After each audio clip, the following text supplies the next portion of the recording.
fam? How's your mom and them? Welcome to another episode of Beyond UX Design. I'm Jeremy. If you're new here, welcome to the show. I am super stoked to have you. And if you haven't done it already, please consider subscribing to the show wherever you listen to podcasts. And if you are a regular here and you feel like you're getting something out of the show, then I would really appreciate you leaving a 5-star review. Not just 5 stars, I'm talking about a couple sentences too. That'll help me out so much more than you can imagine. And as always, thanks so much to Chris, Siraquan, Stacy, Radu, Megan, Andrew, John, Mark, and Kevin for all their support. And if you want to join those fine folks and help keep the show independent and ad-free, you can become a patron for as little as $3 a month. That's less than $1 an episode. And if you do that, you'll get some sweet, sweet perks for your support. And of course, if you think the show is worth sharing, then I would love it if you told some friends. So you've probably heard that advice to put yourself out there or start posting online or a bunch of things like that. And that alone, for a lot of people, can be super terrifying. But what happens when you actually start to do it? Well, I started posting pretty regularly on LinkedIn, I think last December, and I'm still relatively new to this whole game, to be honest. But anyway, pretty soon I started feeling pretty anxious.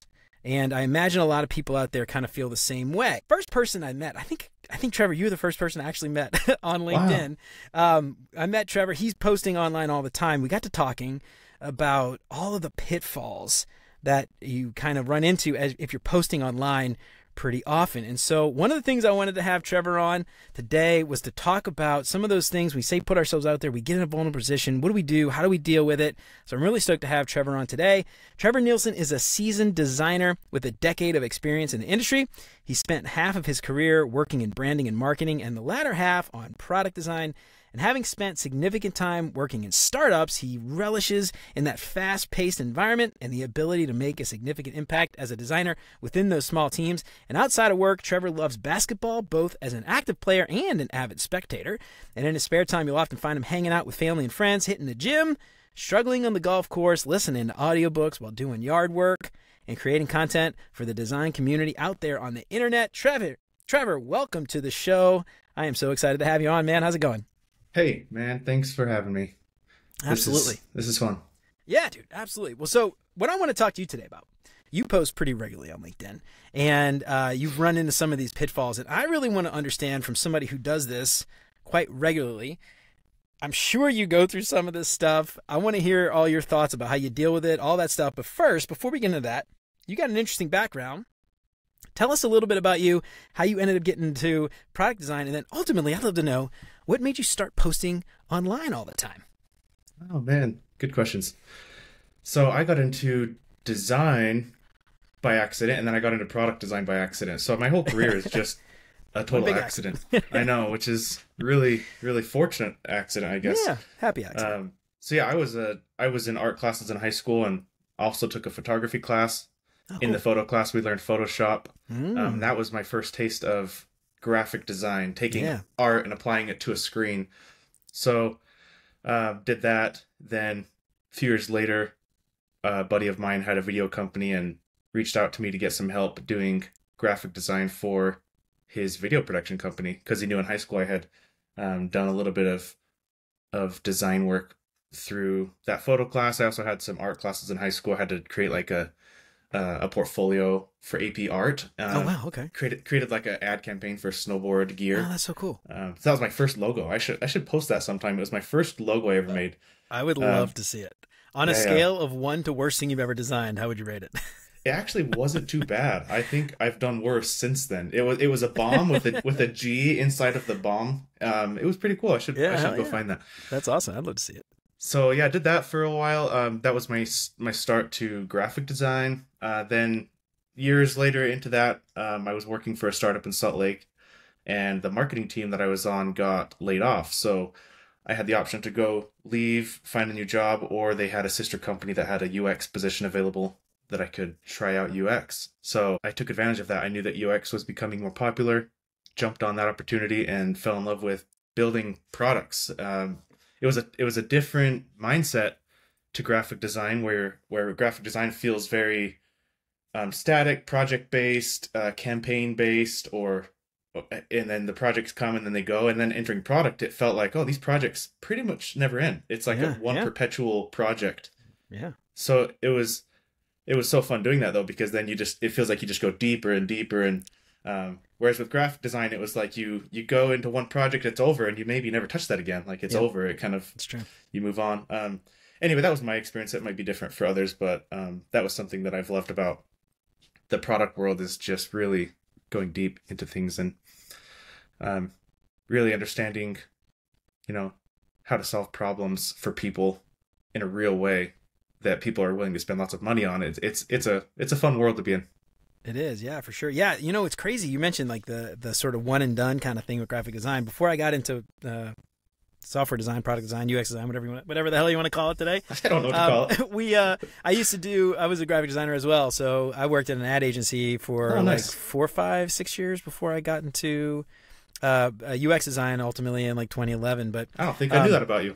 Cool. Yeah, man. Yeah. So I got a background in graphic design as well, web development and graphic design. I used to do websites and all that. Anyway, but the crazy thing, man, is like the deadlines. Like a lot of people don't realize how good we have it in UX design. You know, when we're talking about software, it's like if it doesn't release tomorrow, it could always release the day after. Or, you know, it's not like the end of the world. But in UX or in graphic design or in advertising, you've got this campaign going out. There's an event. There's something, and that all this stuff is there, a collateral for that thing. And if it's not done that day, that time, that minute, you know, it's the end of the world. So all those like crazy stress, late nights, you know, all that stuff, man. I don't miss that at all. No, that's a good point. And actually, it's surprisingly, I have a friend who's software product UX design. I don't know what to call. I don't even know what to call ourselves now. But he works on a team that's really high pressure, and so I'm surprised to hear that. Really? I don't hear about that too often. He is. Yeah, I don't either. He is just stressed out, nonstop meetings, trying to hit deadlines, trying to do stuff, Yeah. and so it's a little surprising because, kind of like you said, most of the UX software people that I know are a little bit more chill. Like if it doesn't hit the deadline for shipping a feature. It's not always the end of the world, like you said. So, yeah, for sure. kinda Yeah, I cool. hear a lot of people like on FANG companies, you know, like dealing with a lot of the stress of that. But true. yeah, maybe I don't know. Maybe they're just maybe it's just those big tech companies. So let me ask you this, man. How'd you get into posting regularly online? Was there some reason you're doing it? Is there something that kind of got you started, or did you just say, you know, I got stuff to say, I want to say it? I think it's a few things. The first thing is I was working on a side project trying to build my own product with a friend, and I realized, you know, I had tried a couple before that and had to pay for advertising and had to try to get the word out there on the thing we were working on, and it was so hard to get anybody to get attention, to get eyeballs on the product. So I saw other people. The one notable person that really I was inspired by was Andrew Gazdecki. He's the founder of MicroAcquire, which recently rebranded to just acquire.com.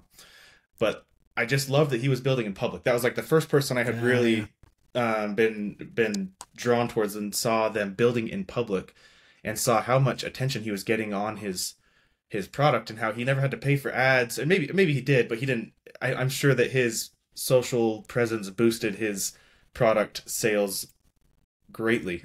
So I was inspired by that, and I realized, you know, I may not be able to sell a product today, but I know that day is going to come eventually, and I'd rather at that point wish I had started sooner, trying to build some sort of online community, audience, following, whatever people want to call it, whatever awkward, uncomfortable word people use for it. Influencer. That's the worst. I don't know. I feel like a dirty word with that one. It is a dirty word. But I realized, you know, I'm going to want that someday. So why not start now? Because it's something that I recognize that you don't build that overnight. So that was one reason. Then also the fear of just being laid off from work, and realizing that it helps so much to have a network of people that you can reach out to if you need work. Or same thing if you have a friend that gets laid off from work or is looking for work, to be able to reach out to your network to help them. There's just so many benefits. And then one that was like a dark horse reason for starting to write online that I didn't realize was one of the things is I just love writing. And and it's so like years ago I actually wanted to write a book, but I just didn't even know what to write about. And then I was like, it's just so formal. I don't want to like sit down and write chapters and have to edit it. Like that just sounds so that sounds so hard. But then realizing now I've been writing online for a year and a half, I'm like, oh, I have enough stuff. I could probably take a bunch of that and have multiple chapters in a book just from having written online. So I think there's just so many benefits to it that, it's hard to justify not writing online now at this point. I totally agree. And this is why I wanted to talk to you today, because, you mentioned something I want to call out. Sell a product, right? And people out there listening are probably like, well, I don't have a product to sell. And the thing that I stress all the time is like job hunting, your portfolio, your resume, your skill, the person you're trying to sell to get paid to do a job is the product. Yeah. You are the product. Yeah. Exactly. Yeah. So when we're cool. out there trying to sell, and you mentioned this too, like without even me asking about it, but the networking, the meeting people, the maybe in the future job security, the insurance, the safety net, all of these things are just such great reasons for you as a job hunter, or even someone who has a job that may in the future need the work, because we all know layoffs, they're happening more and more. It seems like it's only a matter of time, which is unfortunate. But that whole idea of you as a product to sell, it's critical. So people are out there, they hear the advice all the time, put yourself out there, just start posting online. And that's great. But once you start doing it, there's a lot of negative things that come along to it. Self-doubt, you feel so vulnerable, like imposters, all these things. And I'm curious from your perspective, you started doing this. Tell me about some of the feelings. It's almost like a psychotherapy. Yeah. I'll send you a bill at the end. I'll send you my invoice. But tell me a little bit about your experience there, and what kind of negative things have you run into, and ultimately, we'll talk a little bit about how you overcame them. You know what's crazy, and this was unintentional. I just experienced a lot of these things yesterday because I've been writing just on and posting on LinkedIn, and that's it. I just kind of follow the advice of start with one platform, otherwise you get too burned out, overwhelmed. But recently I've been thinking, man, I have so much stuff I could just repurpose over to Twitter, Instagram, or now Threads. Mm-hmm. And why don't I do that? Like there's so many designers I follow on those apps, but I don't ever talk to them, because and they're not on LinkedIn, so it's right. It's kind of a bummer. There's not just like one universal social app. It's kind of annoying actually. But so I recently did just start really getting in my mind serious about, okay, I'm going to start doing another platform. Mm-hmm. Yeah. So yesterday was the first time I posted on Instagram for 3.5 years. Oh, wow. Okay.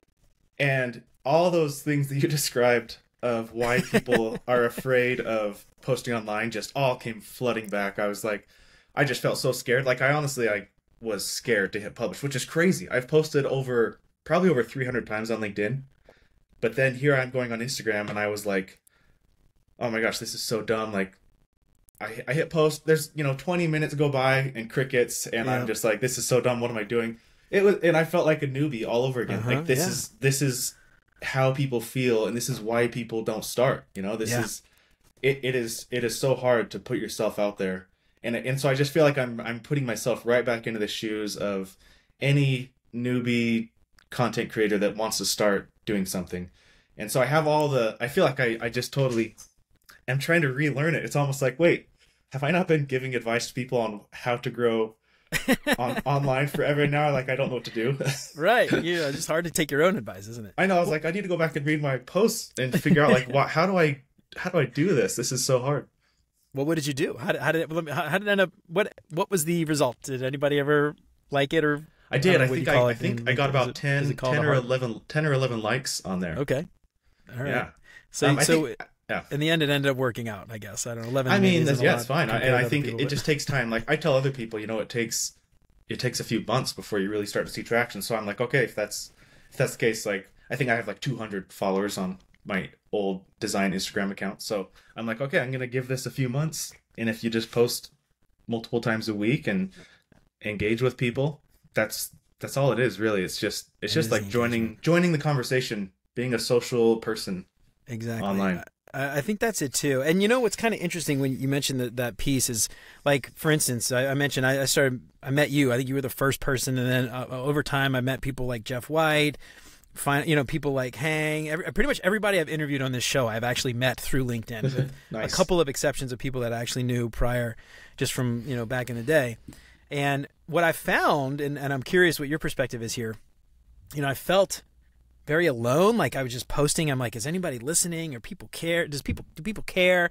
You know, that kind of thing. And I started to meet people like you and Jeff, and it's like, and then I started posting on you or your stuff, or commenting on your stuff, and then, you know, again, then you started commenting on mine. It's like all this sort of organic, just sort of relationship building kind of happened. What I found was it was almost like a support system in and of itself, you know, because what I found, and this is, man, I think I told you this, but you were the reason why I started posting pretty regularly, to be honest. And I remember this so vividly, dude. And I remember we talked about this when we had our like one-on-one chat or whatever, like a few months back.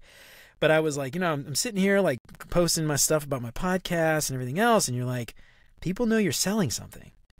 And I was like, God damn it, he's right. Like, people know I'm selling something. Like, I got to start posting other stuff other than just, hey, listen to this thing because I want you to listen to my podcast. And that was the, like, the day that I realized it's like, it's not about just posting to post. It's about posting to start a conversation, have a conversation with somebody. Right. And you can't just have a one-sided conversation where you're the only one talking. You have to like receive, you have to go back and forth. And, you know, to me, the commenting part is like the listening. It's like, I hear what you're saying. Here's what I think back, you know? And that's where I think like I'm curious what your thought is, but for me, it got easier when I started the engagement and commenting on other people's stuff. Cause then I realized it's like, it's a conversation. It's not just me trying to get up on stage and promote something anymore. Yeah, no. And man, first of all, that feels bold of me to come out and just tell you that on our last call. I vaguely remember that, but no, it wasn't a comment. It wasn't a comment. It was like a comment. It was a comment on LinkedIn. Yeah, and then we had a conversation after, or maybe we had a conversation and this interaction happened afterwards. I don't remember exactly, but at some point it was a comment on LinkedIn. I didn't actually get it and frame it, like print it out and put it up like the dollar bill, you know, like my first dollar or nice. Whatever. Nice. But yeah, no, it was anyway. I don't know. I think it was a comment. Anyway, sorry, I didn't interrupt you. Go ahead. No. It's It does feel like in real life, you know, if you're talking to a group of friends mm-hmm. and you're always just talking about yourself or talking about something, like if you're literally trying to sell something to your friends all the time, it just doesn't feel interactive, you know, it feels, like you said, one-sided. Mm-hmm. So I think that a lot of times we mistakenly do that online where let's say every post of yours was just about, hey, go listen to my podcast, like, and mm-hmm. that was it. Yeah. It's not that people aren't interested, that it's almost like they don't know what to say back. They're like, cool, right. like okay. I don't know. It's great. It's Thanks. Like yeah. It's like how so yeah. I think writing in a more natural, human way where people feel almost like their response is automatic. Like sometimes I see a post and I'm like commenting before I even realize that I'm commenting. Like the hook or the content was so engaging that I just felt so inclined to respond, whether it triggered like an emotion of like, that was so funny, I have to tell them like I love how funny that was, or it was almost so offensively wrong that I'm like, I have to step in and say like, this is so wrong.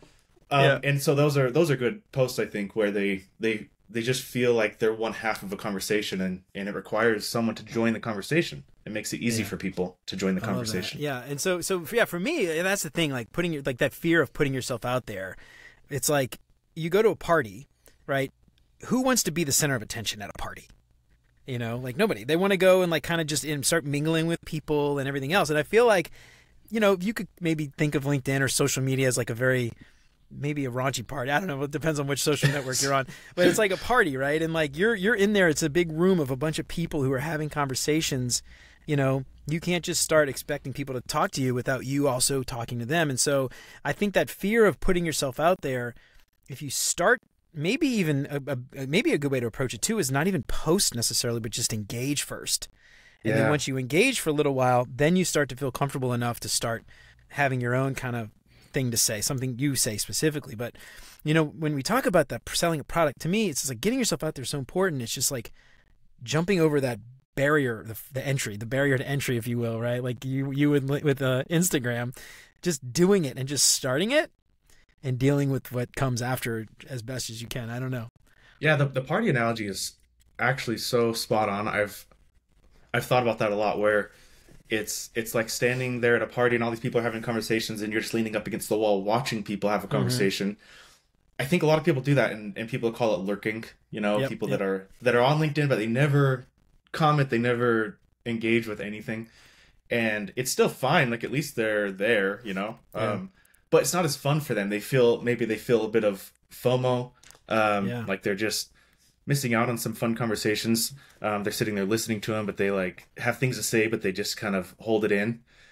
It's more fun to go and just talk to your friends, and then it becomes less scary because you're like, oh, these Right. people aren't so intimidating after all. Exactly. And, They're and just yeah, they're they're just really two nice dudes actually. in a Yeah. black T-shirt. You can't. Nobody at home can see we're both wearing black T-shirts today. Just two dudes in black T-shirts talking about design. That's it. Yep. So let me. All right. So we talked about the fear of putting yourself out there, just sort of getting over it. Now there's other things once you start to do this. The thing with design Twitter or LinkedIn, something like that, is all these people are showing their like really cool work, their portfolios. You think they're better than yours, and you start to get sort of like this. You start to compare yourself. Mm-hmm. This you're envious maybe, or this pressure, which can ultimately lead to something like imposter syndrome, right? And I'm curious. Is this something that you've experienced? I mean, you've been doing this for a long time, so maybe you don't feel the same way as somebody who's just starting out in their career. But I'm curious, is this something you've run into, or maybe you felt something different? And how do you cope with that? Oh no, it's definitely real. And man, there are so many talented designers out there. So it's really hard to it is hard because you see how talented they are and you just see the gap all the time from where you're at to where they're at.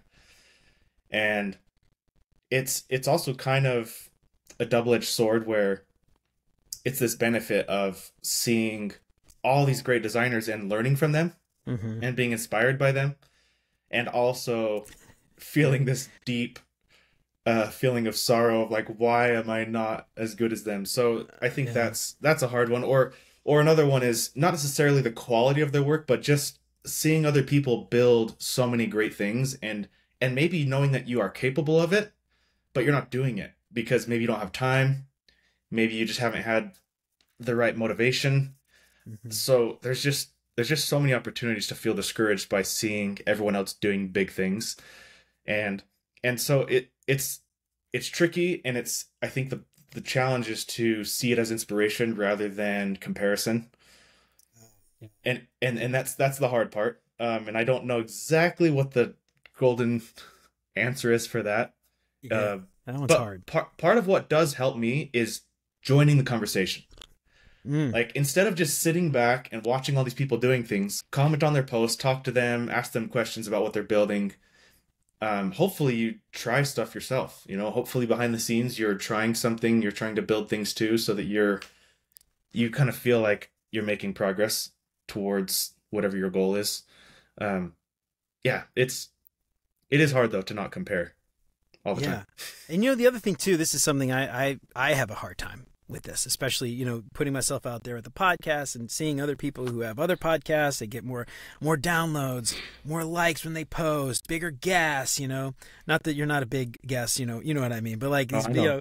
you know what I'm talking about? And so you see all this stuff out there. And the other thing that's important to remember is like, you can't, comparing yourself to somebody else is not always apples to apples, like they may have been doing this for years, maybe even a year longer, or 10 years longer even. You can't expect to be where they're at when you're just starting out, or a junior designer can't expect to be the next, like, I don't know, famous, I don't even know if are there famous UX designers like there, like there is, Maybe. Milton Glaser, all these like famous graphic designers. I don't know if there's like famous UX designers the same way, but you can't expect to be there. So it's like, I think that's another thing too, is like understanding that like, I am at a place where I'm at, but I might be where that other person was when they were at this place.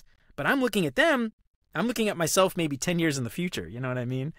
I think that's really hard to do, though. It's just, you see it. That's the thing with social media. It's like you always see the best, too, of other people, Yeah, you don't see the worst as often as we should. Or you don't see, yeah, like, or even it's just as simple as you don't see the beginning, Mm-hmm. like you said.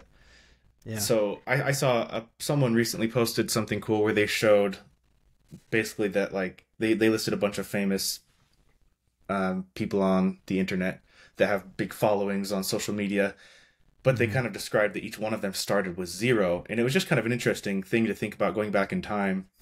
And if you were to see their account in those early days, that is pretty interesting to think about. And some people that have blown up really fast, you don't have to go back very far. Like there are some people that they're very open about sharing their post just a year ago, and then now today they're doing great things, like sharing a lot of cool stuff consistently, and figuring out how to play the engagement game.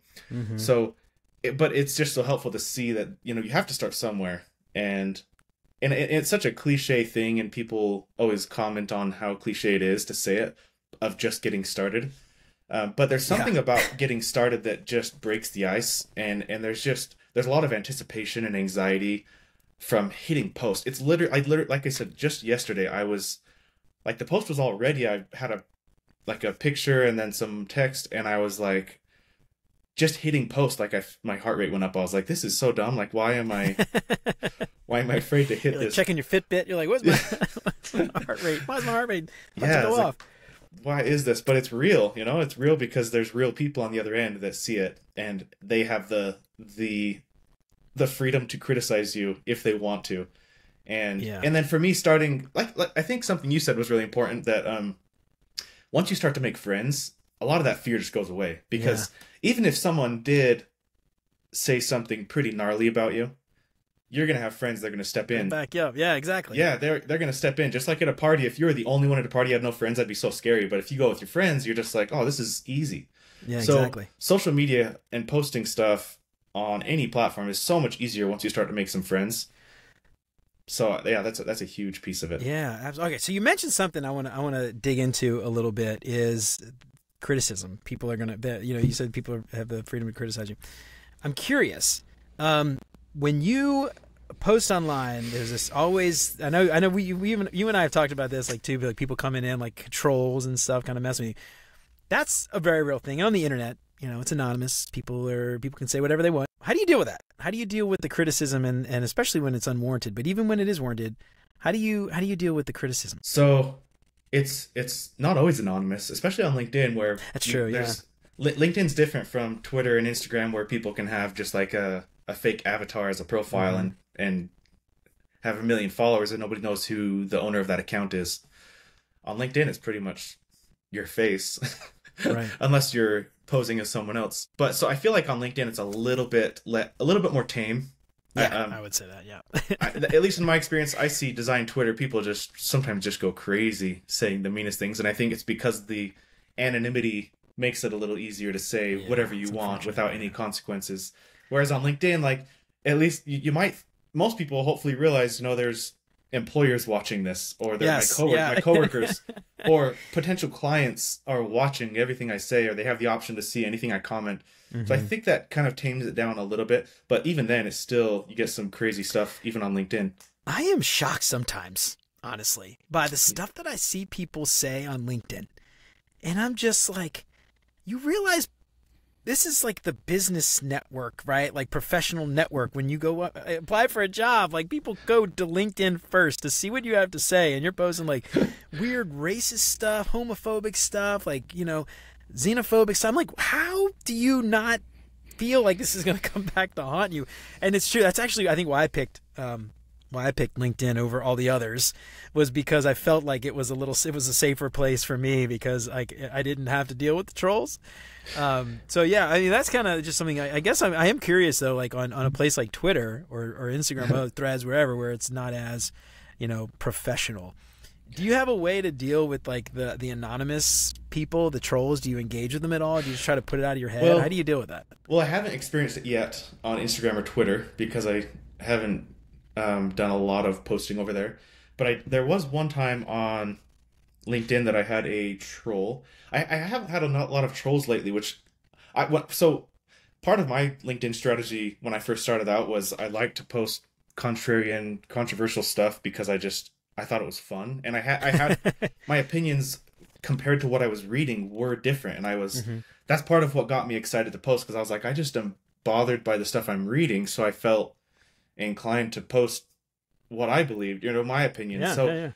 But I feel like I haven't been getting enough trolls lately, which makes me think maybe I'm not posting enough controversial topics.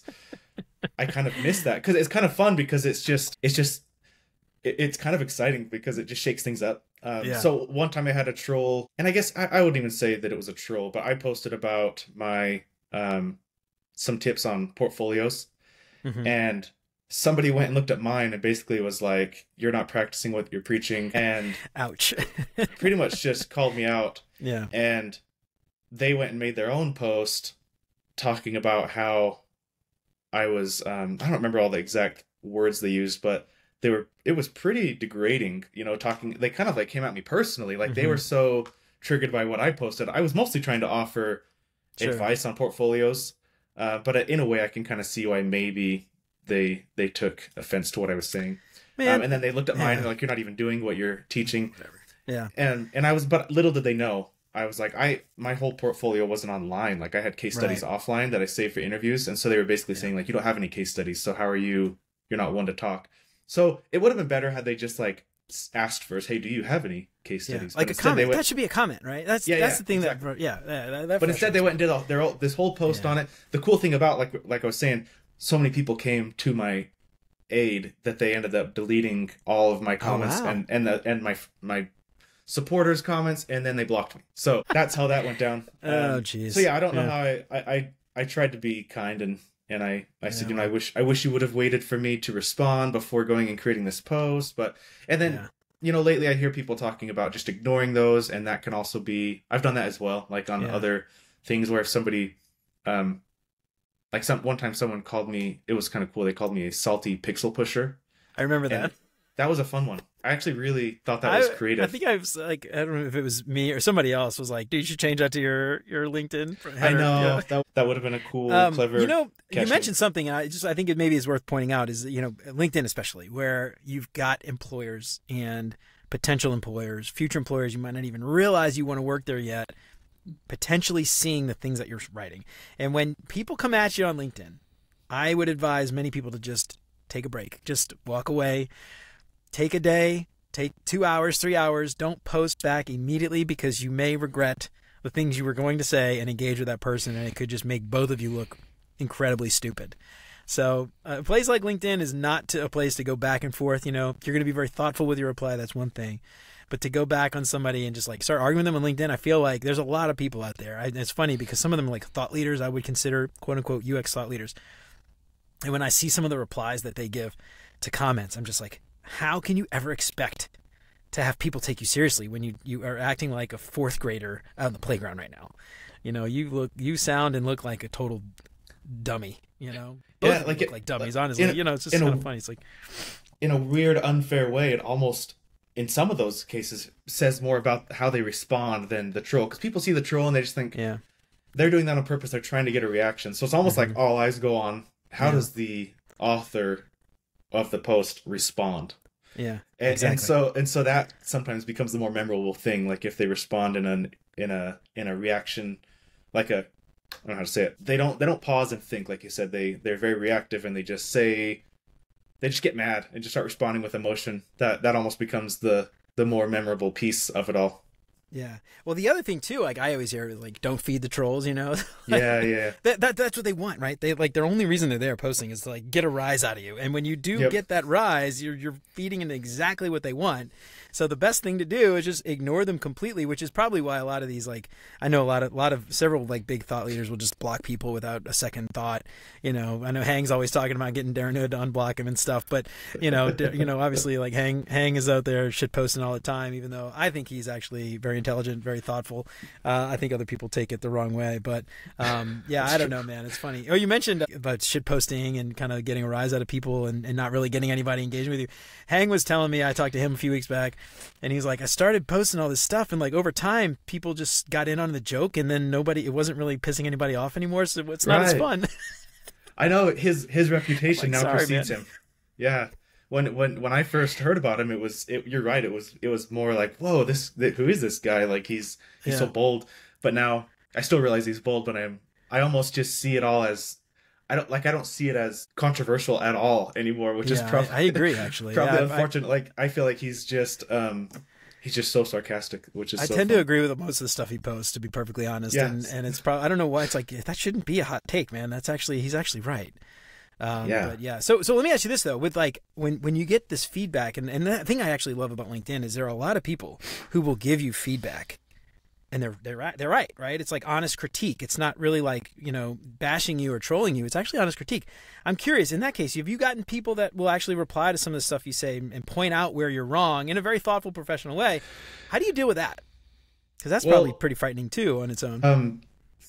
On that last example I shared, I actually ended up changing my link. I actually ended up seeing it as a positive in the end, because I actually went through and posted some of my case studies on my portfolio, because I was like, that's a good point. Like, people learning design, they weren't seeing what I what I was teaching. So I ended up seeing it as a positive in the end and tried to just take something from it. And so I did go make some changes because of it. So I think sometimes it's hard to see the truth in what somebody says and to accept the truth. But a lot of times, sometimes people are just being really mean, and they know they're mean, and they're probably just trying to get a rise out of you. But some people that really do take the time to elaborate on what they're disagreeing with, often they have some truth in there, even though they have a poor delivery. I think that there's often some truth in there. So, like you said, it helps to just pause and not react out of anger. And that's one of the benefits of it being online, is that if you're face to face, you have a moment to respond. Yeah. But where you're online, you don't have to respond. You can wait hours and respond later. You can cool off. You can think about it. You can type out a response and reread it. You can share it with someone else, see what they think, say, hey, is this a good response? Yeah. So I think that would be wise for people to slow down a little bit sometimes when getting these responses. You just mentioned something that I actually hadn't really thought about before, but sharing it with somebody else, because I feel like one of the things, at least for me, when I started posting a lot, I didn't really talk to anybody about the stuff that I was posting. I didn't get their thoughts before I did it. I didn't get their thoughts after. How could I improve it? And the interesting thing, if you think about like you as a product, right? Like, you're selling a product, but the stuff you're saying is a product. You're trying to get people to maybe not give you money for your post, but exchange a view or a read or a like or something in exchange. So in essence, those posts become products in and of themselves almost. And so you always want to iterate and change over time and improve, right? And that's something that I think a lot of people think is just like, I'm just going to do it, not tell anybody. I'm not going to try. It's you would never just do designs and publish them without getting feedback from your team. Yeah. Right. So it's very similar in that regard. Like, maybe the stuff you're posting does suck. Get feedback on it first, and then or have a couple friends. Maybe there's like a group of people that you can share some ideas with before you actually post, to build some confidence. Because at the end of the day, the whole point, I think, of this again is to improve your lot in life in a way, over many ways, right? Like the network you talked about, opportunities for job, get people to see you as an expert and trust your work and maybe hire you. So, don't try to do it on your own. I think that's something like it took me a long time to figure out. And I just want to call that out. I love that you mentioned that, like having people. But I'm curious, you got anything to elaborate? I talked a lot. You got anything to elaborate on that at all? But you talked just the right amount.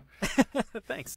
So I think that's a great point. And you and I were in a couple of private Slack designer communities together. Sure, we are, and randomly, yeah. So I've done that before, where even before I post something, I'll take a screenshot of it or copy paste the text and share it with a couple of people and say, hey, what do you think about this? Is this too unhinged?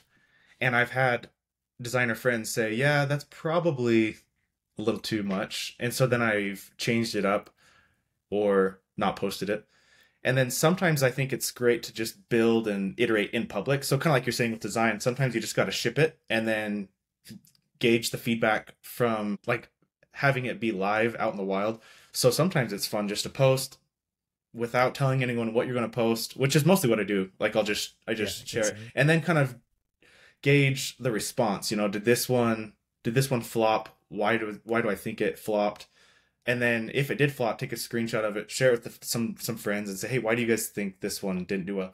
I've actually had some great feedback from Juan Ramirez, who is a great content creator, great designer. He's shared some very honest feedback with me that's awesome. helped change the way I do, the way I approach writing posts and creating content. So yeah, I definitely think there's a lot of power in not going alone and asking for feedback. Just like you said with design, you wouldn't ever just never get feedback. It's great to just share it with people, see what they think, people that you trust, and it'll pretty much always unveil something that you didn't realize because we're just too close to it, you know? Mhm. Yeah. So we talked a lot about this idea of a community almost, and building relationships, going to a party. I'm just kind of curious, do you have any thoughts for people out there who are thinking about starting this? How do you find that party? How do you find that group, that community? Do you have any advice on maybe how to use a place like LinkedIn, because you're most familiar with that? But or maybe you could talk about what you're doing on Twitter or Twitter and Instagram now. How do you find those people? What do you do? Is there a method? Is there a technique? Is it just randomly searching and following people and going from there? Well, if you're just like opening up Twitter for the first time, I don't even know. That would be hard. I feel like most people have been on it for a while, and that's why they want to start doing something, because they see other people experiencing some sort of benefit that they want. So I think it's rare that somebody just opens it up and has to just go search for people. You know, most people have a few people they follow. So I think for one thing, you mentioned this earlier, one great way to start is just to start commenting before you ever post anything. Just spend a month commenting a few times a day. You know, it could be just like 2 or 3 comments per day. If you want to go crazy, some people go nuts and do like 30 comments a day. Oh, you know, that's a lot. Yeah. No, I don't know who has time for that, but I've seen people do it. But just comment, just be social, meet people. One way to meet people that are similar to you, that maybe don't have like if you're just starting out, you don't have a massive following or anything, is look at the comments of the popular ones. Yeah. Because that's a great place to start too, because that's how you know they're active. If somebody else is commenting, you know that they are not lurking. They are probably doing the same thing you're doing. You're trying to be part of the conversation. So yeah, look to the comments, check on people's profiles if they look interesting, follow them, hit the bell so you get notified when they post their stuff. There's a lot of familiarity that comes from that. I'm always a little bit baffled by people that just reach out of the blue and they're like, hey, do you have any job referrals for me? Right. Exactly. Yeah. And it's like, I don't even know you. I don't even know anything about you. But it would be great if you, like, there's several people who they'll comment on your post for a while and you start to become familiar with them and you're like, I feel like I know this person. Yes. And then they reach out, they're like, hey, do you want to chat? And you're like, sure. Like, yeah. I think that works great. Like, you just build up familiarity. I feel like that's a huge piece that people miss all the time. Yeah. So there's tons and tons and tons of overlap with like the advice that I give for networking, and all the things you just said are exactly what I always tell people when you're talking about, you know, don't just cold call somebody and ask them for a one-on-one for a job referral or something if you've never even engaged with them before. So this whole idea, I mean, the whole point of the show today, the topic is to deal with what happens when you start to post online. But I think that exact advice you're giving is how you cope, though, right? Like, that's how I tie all this back together, because it's all part of networking. And networking, you have to put yourself out there, but then when you do, you get all nervous and, oh my God, everybody's looking at me and they're laughing at me and oh my God, I don't know what to do. But like, once you start exactly like you're saying, that exact advice to me is how you get past it. Right? Like, that's exactly, ultimately for me at least, that's what makes me comfortable posting online.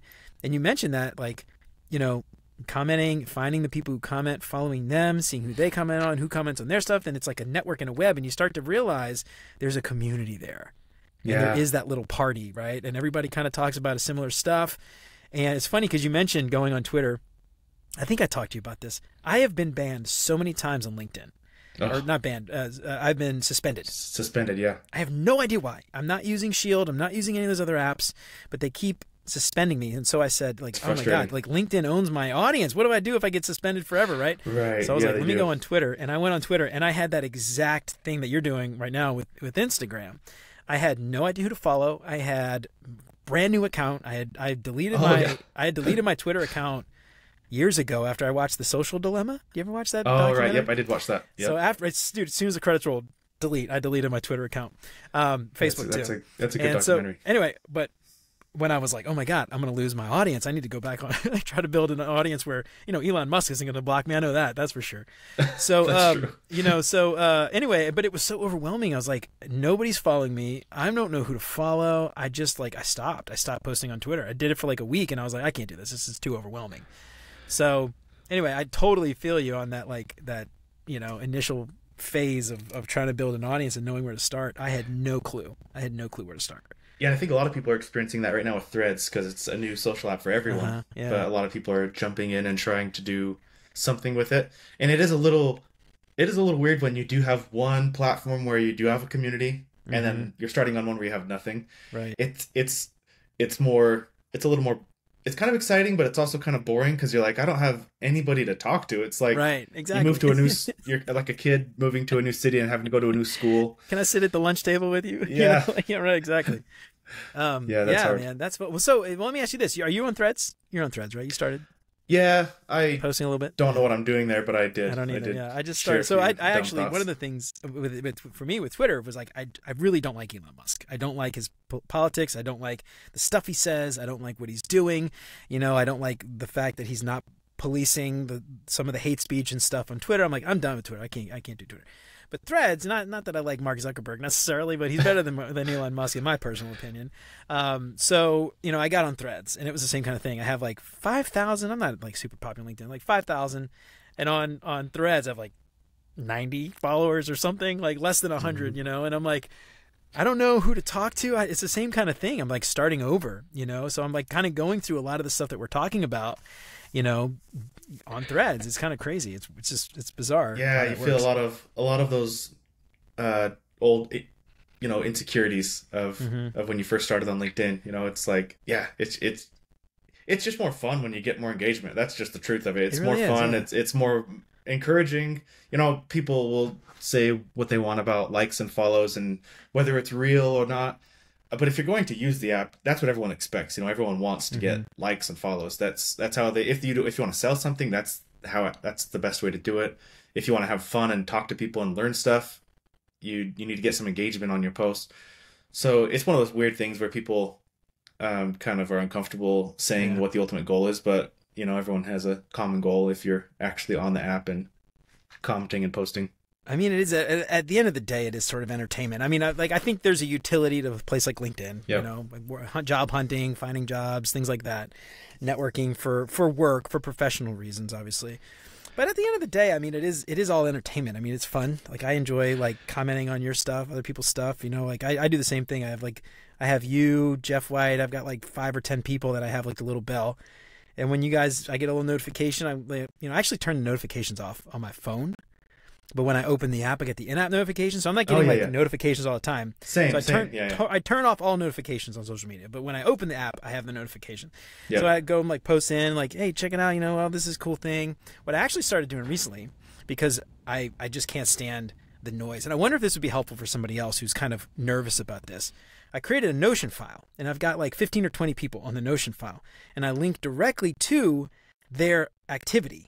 Right. And I was doing this trying to avoid getting suspended again, because I found that whenever I viewed a lot of profiles, I would get suspended, which it blows my mind. It's like I'm using the stupid social app in a social way and I get suspended for it. It just blows my mind that LinkedIn punishes you for that. I have a question. When you open that Notion file, do you open each one of those activities into a tab? Well, one at a time, because I think you were the one, somebody mentioned, or you mentioned that if you have too many tabs open, it thinks you're scraping the data.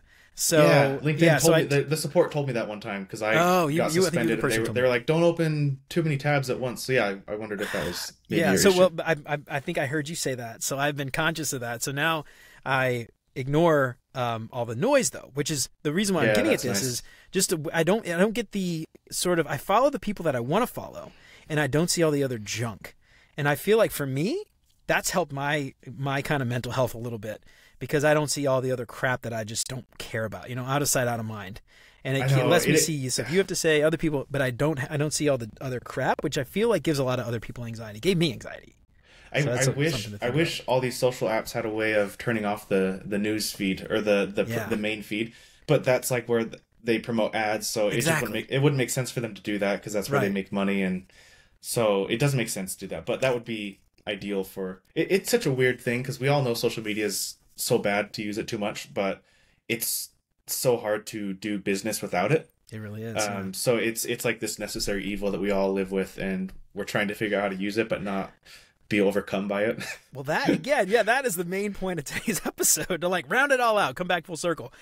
You got to use it. Like if you want to find a job and you're not on LinkedIn, I feel like you're going to have a lot harder time finding a job than someone who's online, posting their thoughts, posting their work, building in public. If I get a job, if I get a candidate come in across my desk and one of them has that LinkedIn presence and the other one has nothing, like not even Twitter, where I can't see into their, their headspace and understand how they think, I'm telling you right now, I'm going to pick that person that's building in public and posting all the time and talking about design and all that stuff every time, And so just like you said, it's like a necessary evil. The trick here, and again, the point of today's episode is to not let that take over and just make you depressed and scared and nervous and anxious all the time. And that's like a really great thing to point out, Trevor. I feel like it's a necessary evil almost. It is. It's not always the most talented person that gets hired, but it's the most discoverable person. If somebody gets hired, there's very likely somebody else out there that's more talented, but the team that's hiring has no idea they exist. Yeah, especially right now, man. I'm hearing people 200, 300 applicants for one opening. Yeah, that's like, tough. Where I work, man, we just had a UX research job opening, one opening. And I was talking to the hiring manager, and he said he had over 200 applications. Like, that means out of 200 of the people applying will get a job. Not great odds. So, I mean, and again, it's like at some point, it's not a matter of who's better. Everybody's good. Everybody could do it. 90% of the people applying could probably do the job. At that point, you've cut out what? I'm not good at math. 40 people? 20 people? Yeah. I'm not good at math. 40 people. 20 people. I don't know. Hard math. Anyway, so it's hard math. I did 200. I should have done 100. I could have done that math. But yeah, so at that point, it's not necessarily what you know. It's really like how easy you are to find. How much can I learn about you? And how interesting are you for me to want to bring you in for an interview at that point? That's really, totally. I think, kind of what it boils down to. Yeah, and it's a hard thing to do. I know I have friends who want to do the whole social media sharing their thoughts, and they're really smart people too, but there are so many barriers, so hopefully they find their tribe, start overcoming those first barriers, and it gets easier. It for sure gets easier. That's one thing I've learned. I think that's the key, man. If there's one takeaway for this episode today, it's like, yes, there are pitfalls. Yes, it's scary. Yes, it's anxiety inducing, and it can give you the cold sweats. But just start. I mean, that's like the one big advice is just start. Just like you did with Instagram, just like I did with LinkedIn a year ago. Just start, because once you start doing it, you find that tribe, you find that group, you find that community, you start building those relationships. And I can tell you right now, man, I don't know. Do you drink? You might know. I don't know if you drink. Do you drink? I don't. You don't drink. Well, if I ever go to Salt Lake City, we'll catch a Jazz game. Nice. And we'll have like a hot dog together or something or whatever. I feel like it's like one of those things, like everybody that I've met on LinkedIn, man, and especially the ones that I've had a chance to talk to in person, or I guess, is this in person? I don't know, whatever. Pretty much. Virtually in person, right? Like have an actual conversation with, I feel like I know them, Like I go up to Seattle, I guarantee I'm like hollering at Jeff. I go to New York, I'm hollering at Hang. And all that stuff is just like, I feel like I know all these people. And so posting isn't a thing anymore. I'm just having a conversation with friends. Yeah, like I feel like years ago when I'd hear the word networking, it just was a cringy word. Yeah, exactly. And that's what this is, but it just feels so much more. It feels more exciting and fun than networking. I don't like that word, but that's what it is. It's expanding your reach with people that you can be friends with, and absolutely, man. You can serve and they can serve you, vice versa. It's a fun thing. Yeah, you're right. And yeah, just to, again, like something you mentioned at the very beginning of the episode is like, you don't start doing this when you need it. You start doing it now. So like if you're thinking about posting, you're thinking about doing all this stuff online, in public, don't wait. If you feel like you need a job, the minute you need the job, it's too late. You start doing it just like you said, year, 2 down the road, you're going to need it. You're going to have it. I always use the avocado tree example of like, you want to get some avocado toast for brunch on Sunday. You don't go plant an avocado tree Saturday night and expect, avocado for your avocado toast on Sunday morning. You plant the avocado. It takes a long time to grow.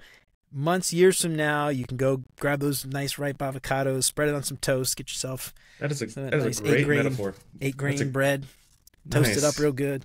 Get your avocado toast. So cool, man. All right, Incredible. dude. Well, awesome. Before we get out of here, anything else you want to share you feel like we didn't get a chance to talk about as far as feeling some of that pressure from posting online? I think we covered a lot of great points. This has been fun chatting about it. It's definitely, it's definitely not as hard as people think it is. I think people overanalyze, people overthink what it takes. Mm-hmm. Sometimes I find that I'm overthinking it, and I just have to step back and be like, I'm just going to share simple stuff that I've been working on. I'm going to share interesting thoughts I've had. Like it's not rocket science, really. It's a matter of doing it consistently and just trying to iterate and improve over time. Yeah, it's just absolutely. like designing, really. It's like true. it's like a video game. Like, you get better at it, you figure out what buttons to push, what buttons work and what buttons don't work.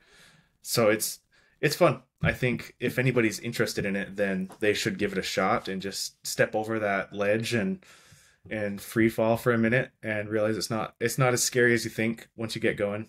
But if somebody's not interested in it, then they're probably just not going to even don't even try it out. They're anyway. not going to listen to this episode at all. Yeah, that's true.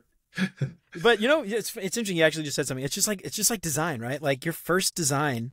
Well, maybe your logo with the G and all that, the snowboard logo, that one wasn't bad. But people go back and they look at their first work. It's terrible. It's awful. Mm-hmm. Your first few posts are going to be terrible and awful. Just start, man. Just start. Just engage. The whole point is to just network, learn stuff, grow. And that's, if you look at it that way, all this other stuff I feel like just kind of goes away, Totally. So awesome, dude. All right, man. So we've got a few questions that I like to ask all my guests to get the listeners out there to get to know my guests a little bit better. You got some time to answer a few questions. All right, man. Let's do it. Let's see. Let me pull it up. All right.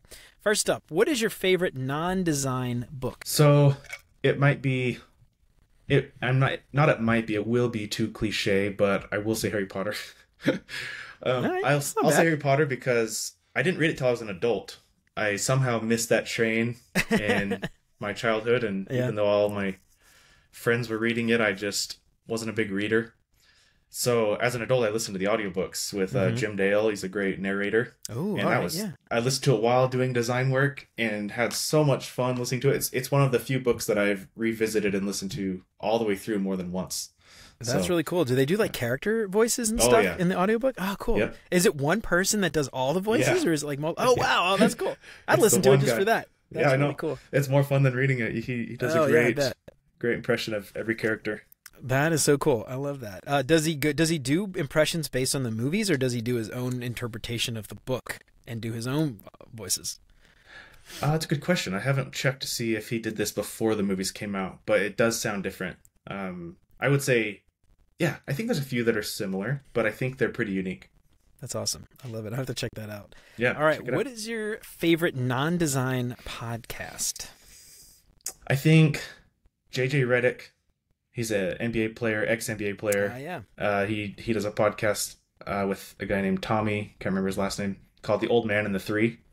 And they are fun because I love watching basketball, and it's kind of cool that we're in this world and this era where we get to know the inside thoughts of these actual athletes. Like 20 years ago, it was like you had to read it in a magazine or hear it on the news, and it was just little snippets. But now, like, they go deep into these topics and talk about. JJ will talk about exactly what he experienced as an NBA player, and I just trust his opinion so much more than these talking heads, that never played a game, but it's just so cool that he's this really talented player that now podcasts and talks about his thoughts. It's so cool. Yeah, that's awesome. Yeah, so you mentioned you're into basketball before. You're in Salt Lake City, right? I'm about an hour and a half from Salt Lake. So okay. Utah Jazz. The Jazz are in Salt Lake. There's a Utah Jazz. Salt Lake. Okay. Yep. Yeah. So that's cool, man. Yeah. So the Jazz, little connection here. I'm from New Orleans. Oh, right. They used to be the New Orleans Jazz, which that's true. That's where they makes got their a lot name. more sense with the name. Yeah. Does make more sense. Yeah, we didn't have a basketball team, man. Growing up, I never got into NBA. I never got into basketball because we never had an NBA team. And then we didn't get the Hornets until, like 2000. So I was already actually out of New Orleans at that point. I was at college. So I never really got into like NBA stuff, We never really had that team. And then, the Hornets left, and then we got the Pelicans. Or no, the Hornets changed to the Pelicans. Then Charlotte got another team, which is the Hornets, but different team. So it's kind of interesting. Anyway, Pelicans. But yeah, so now my buddy Derek, actually, we have another podcast, Retro Time. He's a big Pelicans fan. But, we used to go to the Pelicans games. We'd get like the half-season tickets, and we would do, back before I had kids, and we would do the Pelicans games and stuff. Those were always really fun. Oh, that sounds fun. But Yeah, Jazz is all we've got really. I mean, we have Real Salt Lake soccer team, oh yeah, and okay. soccer's becoming more popular, I think, over Yeah. time, and but we might be getting an MLB team. Really? Yeah, I just got an email about it. There's like some focus group, and they're Like a trying to. new team, or I think so. would a team come? Oh wow, cool man. I don't know all the Dude, details. I need to check that out. But I yeah, know. we Yeah. so we moved to Cincinnati actually, and now we got the Reds obviously, and the Reds are doing really well this year. But I'd never been to an MLB game before we moved up to Cincinnati. Ah, that sounds. I've never been to one. That sounds fun. Oh, dude, since the Reds games are cheap too. It's like $15. Oh, nice. And you can bring your own snacks. Like they let you bring a cooler in with water and stuff. So like it's cheap. It's like, you don't have to spend $10 on a soft drink. I mean, Yeah. you could bring your own snacks if it fits in that little handheld cooler, little soft cooler. You can bring it in. You bring your own peanuts. It's awesome, man. So it's like relatively cheap. We live right across the river from the Reds stadium, so we can actually walk to the games, which is really cool. So we don't have to deal with parking and stuff. Yeah. So anyway, MLB games are fun. My kids last like literally 2 innings and we're done. Like 2 innings and we're out. We can't stay. They're just like bored as hell, But And nine, that's a I lot. dig the games, but yeah, I know, man. I dig the games. My kids, they're not into it. But anyway, all right. Let's see. Where were we? We were asking questions about stuff. All right. What's your favorite meal? I would say a classic Thanksgiving meal is probably my favorite. Turkey, I love it. potatoes. I could swap out that turkey for like a steak though, but I just love like a classic hearty meal with some veggies, rolls. I recently discovered a couple years ago we got a Capriati's here in where I live, and it's a sandwich place. They have a sandwich called the Bobby, which is a Thanksgiving meal in a sandwich. Oh, It's literally like nice turkey with cranberry stuffing all in a roll, like a bun that's like a roll. wow. Oh, like a dinner roll, but a bun. Oh, yeah, dude. It is so good. So yeah, I'll go with that one.